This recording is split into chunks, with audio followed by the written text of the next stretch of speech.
Well, welcome to the Bath Royal Literary and Scientific Institution, Sir Paul Tucker. It's a real pleasure to have you here to have a short video to whet the appetite for people who are going to come and see your talk in July. Well, thank you very much. I'm looking forward to the talk very much.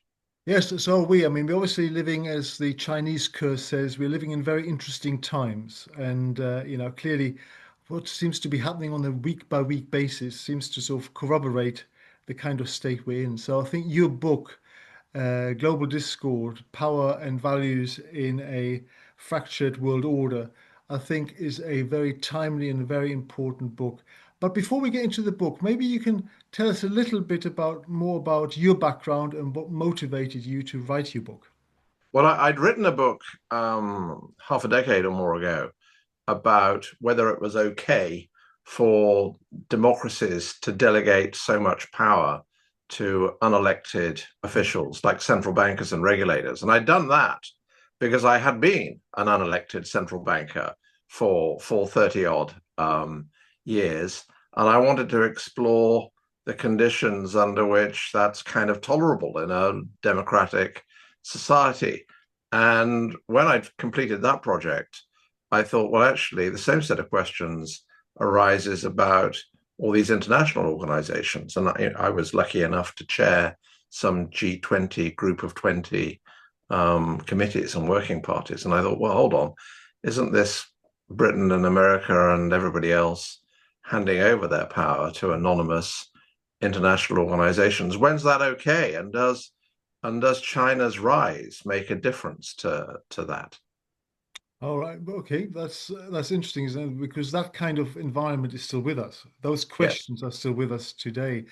And obviously, your book is a Financial Times Book of the Year, isn't it? So I think that's obviously clearly demonstrates that there are some key lessons to be learned here. So why don't you share with our sort of listeners and audiences the sort of key notions that you explore in the book? Well, one of them was what happens when a new great power comes along that is different from the existing great powers. Mm. And the point about China is not that they look different or that they're far away, because they're not far away from um, Japan in every sense.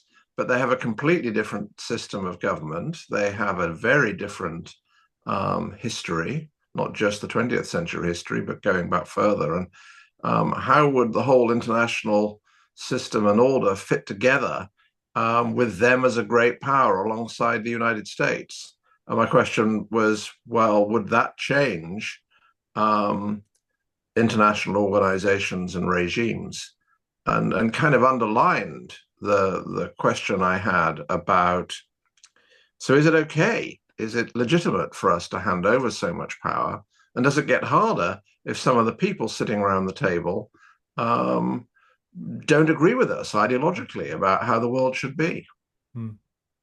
Yeah, so the kind of notions you're exploring is how we live uh, productively and positively together as the world powers in the world change. Is that a fair And description? as they change, yes, it is fair, but as they change in profound ways. So this isn't like America becoming a great power, which I don't doubt was irritating to London, but actually they were a liberal democracy and so on.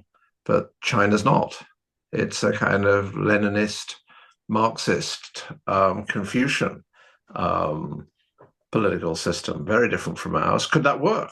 Could that work? Um, and what problems would it bring? What problems would their rise as a massive manufacturing economy bring?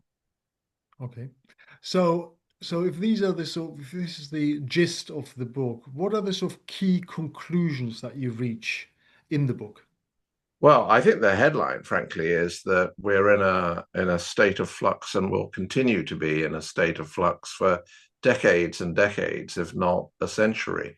And that's because whatever international cooperation there is depends upon what keeps peaceful coexistence.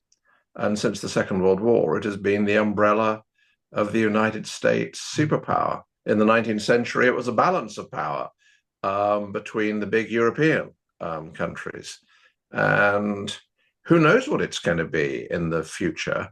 And I think one of the big conclusions of the book is that we need to remind ourselves of that every day.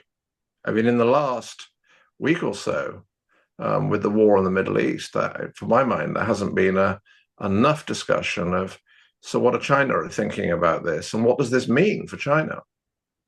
Yeah. So how do we go about building common values? I think it's very hard to build common values in the sense of you expect everybody else to hold the same values as us. Mm.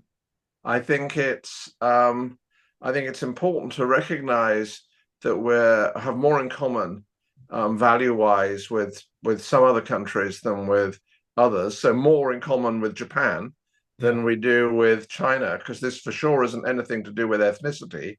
Um, I think, but apart from people with whom we have lots in common, um, we need to remain friends with as many people as we possibly can and not alienate people. And that's important for the big European countries. It's especially important for the United States. And it matters that the United States have never been very good at that. Well, I've only ever been briefly good Yeah. at it.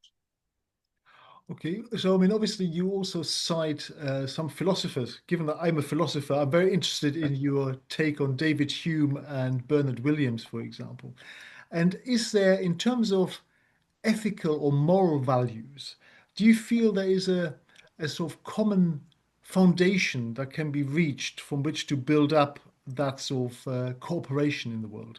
A kind of thin one. So I draw on David Hume and Bernard Williams for a very simple reason that typically when people are thinking about international relations at that level of abstraction, they draw on either Thomas Hobbes, Yeah. um, a good Englishman, but who was a kind of cynical realist. Yeah. And, moral values have very little force at all. Or at the other end of the spectrum, they call upon the man from Königsberg, the German Immanuel Kant, for whom he and his followers values did an awful lot of work. And the thing about Hume and about Williams is that they're kind of realists Mm. for whom morality is something that matters, but kind of comes out of solving problems. Yeah.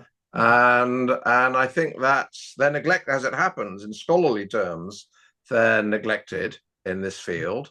That of itself isn't of wider interest, but I do actually think that they can help us find a way through this. There are things that we can find in common Yeah. with China. It is in their interests as well as ours to have the rudiments of a world trading system, even if we're not importing from each other things that would make us vulnerable in the event of war.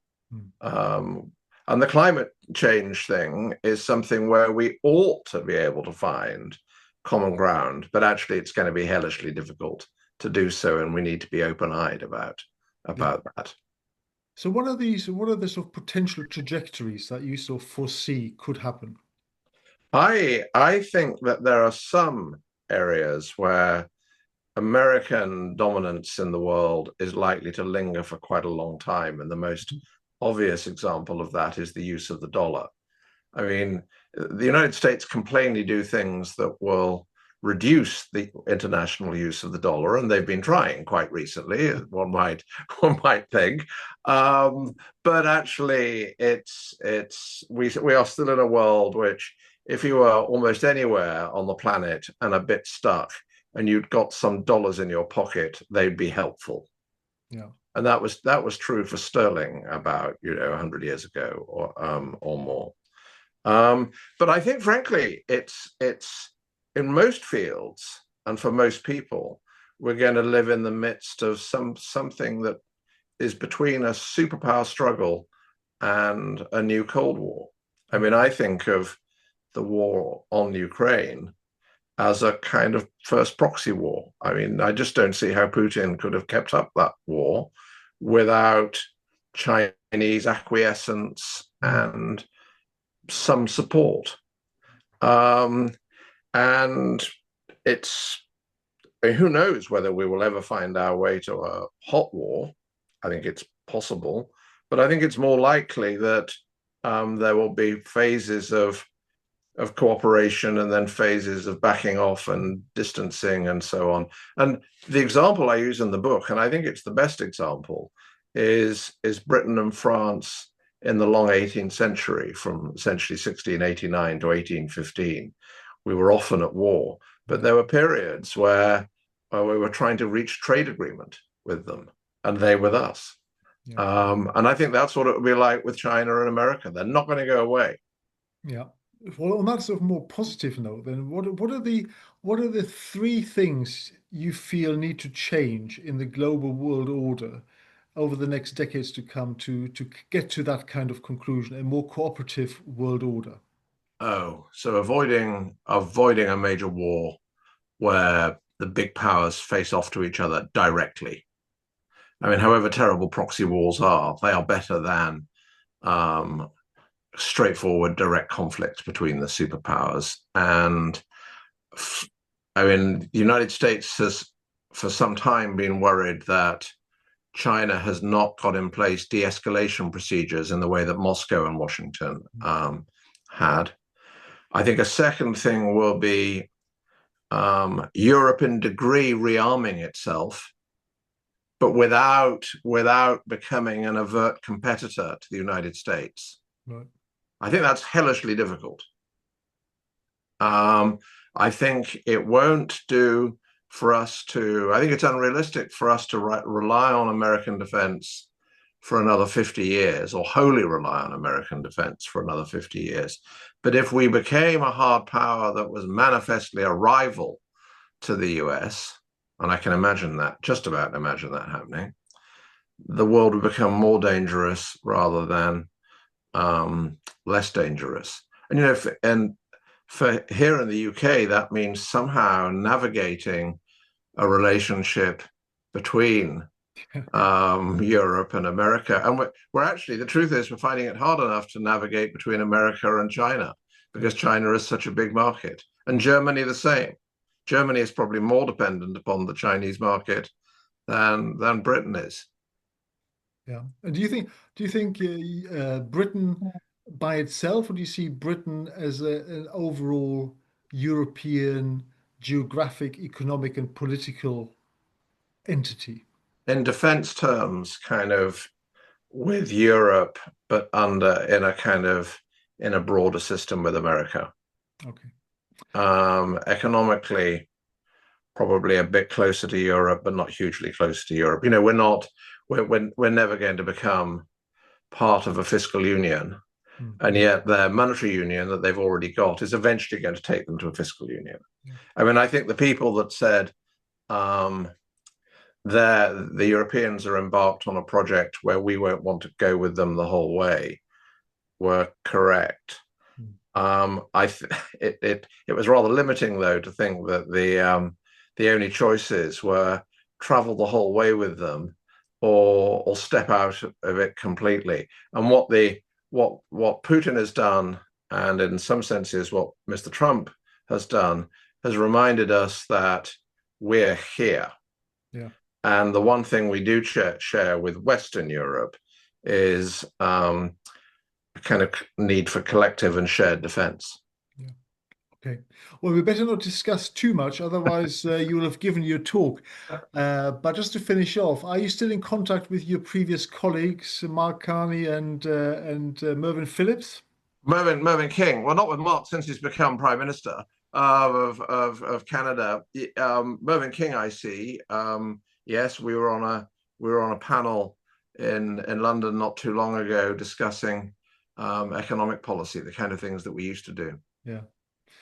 Good. Well, listen, Sir Paul Tucker, that's been an absolute pleasure to talk with you and discuss your forthcoming talk. And I'm sure this little video and this little interaction and interview will do lots to garner support in terms of actually swelling the audiences in July. So thank you very much for your help. Well, thank you, and I look forward to it very, very much indeed.